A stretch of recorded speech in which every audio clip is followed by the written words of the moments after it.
प्रश्न और धन्यवाद दूंगा साथी आपको कि आपने हिंदुस्तान के परिप्रेक्ष्य में, राजस्थान के परिप्रेक्ष्य में सबसे महत्वपूर्ण प्रश्न पूछा। युवा हमारा देश का भविष्य है। युवाओं की आकांक्षा अपेक्षा खड़ा करना हमारा कर्तव्य है। दो पार्ट में देखें, एक कालखंड था, उस कालखंड में कितने लोगों को रोजगार मिला तो प्रमाणित होता है, और एक कालखंड था उसमें कितने लोगों को रोजगार मिला। मैं राजस्थान के परिप्रेक्ष्य में आपसे कहूँ कि कालखंड आया, कितनी भर्ती परीक्षाओं में, विभिन्न तरह की नौकरियों में, भर्ती परीक्षाओं में पेपर लीक हो, डमी कैंडिडेट बैठाना हो, फर्जी कैंडिडेट बैठाना हो, नकल माफिया हो, पेपर माफिया हो, इतना पनपा। और 2023 दिसंबर के बाद में 237 परीक्षाएं आमंत्रित की है अभी तक।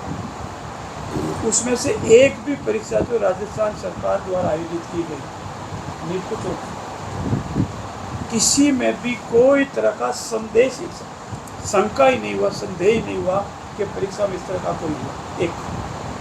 1,25,000 को सरकारी नौकरी दे चुके, आंकड़ों में सही। 5 साल में 4 लाख लोगों को नौकरी देने का संकल्प है, जिसमें से 1,25,000 को दे चुके हैं।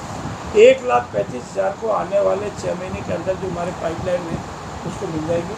1,45,000 का कैलेंडर हमने जारी कर दिया है कि इस तरह से फला महीना को, फला तारीख को फला परीक्षा होगी। तो आप इस दोनों को देखें। अब वो आरोप लगावे कि नीट वाले को लेकर, राहुल गांधी किस आरोप लगाएगा?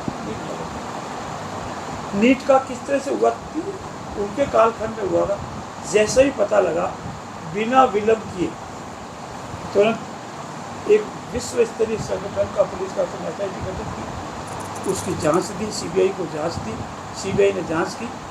विभिन्न प्रदेशों में जो अंतर्राष्ट्रीय का पकड़ करके सामने लाया, उन्हें परीक्षा आयोजन की, उन्हें परीक्षा को किस तरह से आयोजित करने का संकल्प लिया और तुरंत दिया।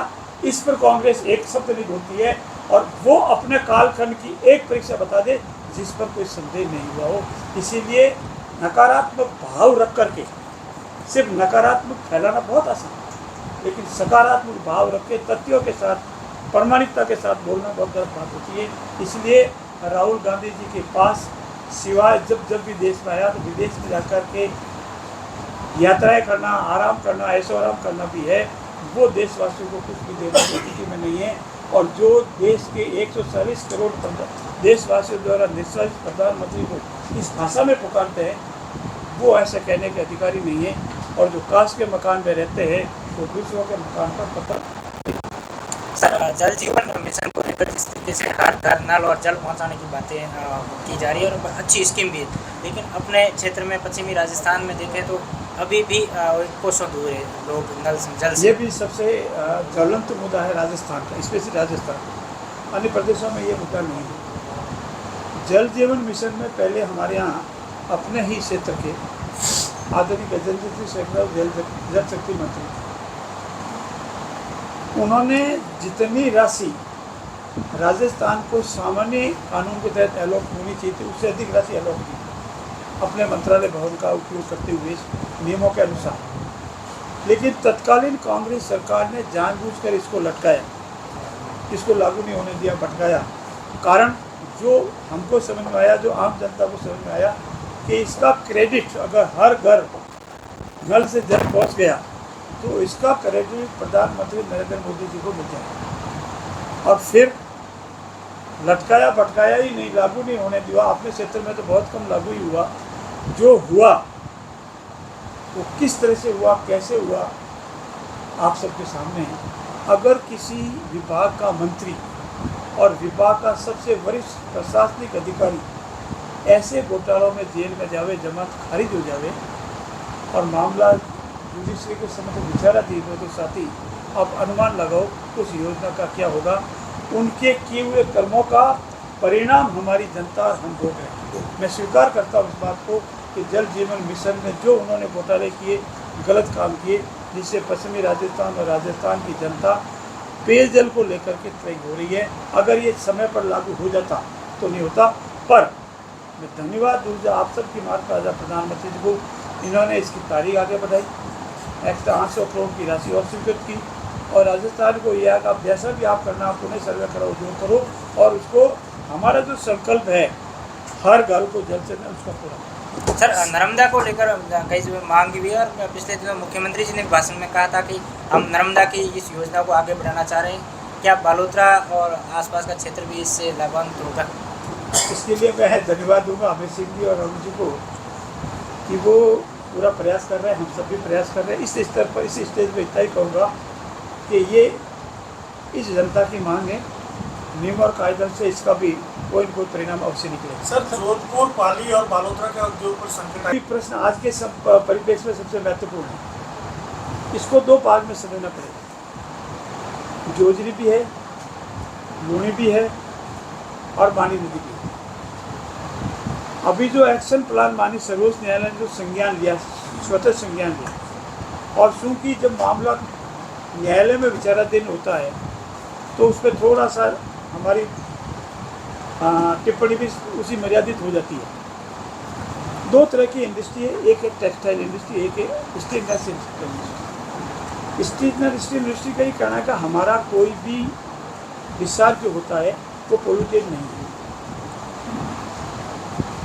टेक्सटाइल इंडस्ट्री का ही कहना है कि नहीं, हमारा भी नहीं है, लेकिन क्योंकि माननीय सर्वोच्च न्यायालय ने संज्ञान लिया, एक सेवा से न्यायाधिपति की कमेटी बनी, उन्होंने मौके पर इंस्पेक्शन किया, कुछ पाइपलाइन भाई, और उसके आधार पर उन्होंने अपनी टिप्पणी और रिपोर्ट माननीय सर्वोच्च न्यायालय के समक्ष पेश की, और उस पर माननीय सर्वोच्च न्यायालय बहुत ही गंभीर हुआ और गंभीर होकर के एक्शन लेने का राजस्थान सरकार तुरंत स्वयं भी पहले बहुत गंभीर थी। 2 बजट में ये पोल्यूटेड पानी या दूषित पानी नदियों में नहीं आवे, इसके लिए बजट सैंक्शन किया, उसमें क्रियान्वित हो रही थी। इसी बीच में माननीय सर्वोच्च न्यायालय का आदेश आ गया, उसकी क्रियान्वित हुई, कई अधिकारी निलंबित हुए, एपीओ हुए, और वो कमेटी गठन करने में एसआईटी गठन की, देवेंद्र जोशी की अध्यक्षता, सबसे पुलिस के सबसे वरिष्ठ अधिकारी डीसीपी वेस्ट जो एसपी लेवल के अधिकारी उस कमेटी में हैं, और चूँकि वो जांच कर रहे हैं, और जो उद्योग बंद हुए हैं उस पर राजस्थान सरकार बहुत गंभीर है, यथाशीघ्र माननीय न्यायालय के आदेशों की पालना के तहत उस उद्योग को प्रारंभ करना, जो श्रमिक बेरोजगार हो गए उनको रोजगार देना, इस पर शीघ्र कार्रवाई हो रही है। सुप्रीम कोर्ट के डायरेक्ट मेरा बात को लेकर आपको समझना पड़ेगा, मेरा बात को समझना पड़ेगा। नेड़ाबाद में पानी आना, कुछ समय तक इकट्ठा करना और वापस छोड़ना, ये प्रक्रिया पुरानी है, न्यायालय की संज्ञान में है। इतनी टिप्पणी करूंगा कि जो भी गलत काम करता है अब कानून के हाथ से नहीं बचेगा। सर, रिफाइंड भी भारत की जनता को बहुत शीघ्र, समय वर्षों में नहीं, ज़्यादा महीनों में नहीं, बहुत शीघ्र। धन्यवाद आप सबका। सर, इलेक्शन पंचायती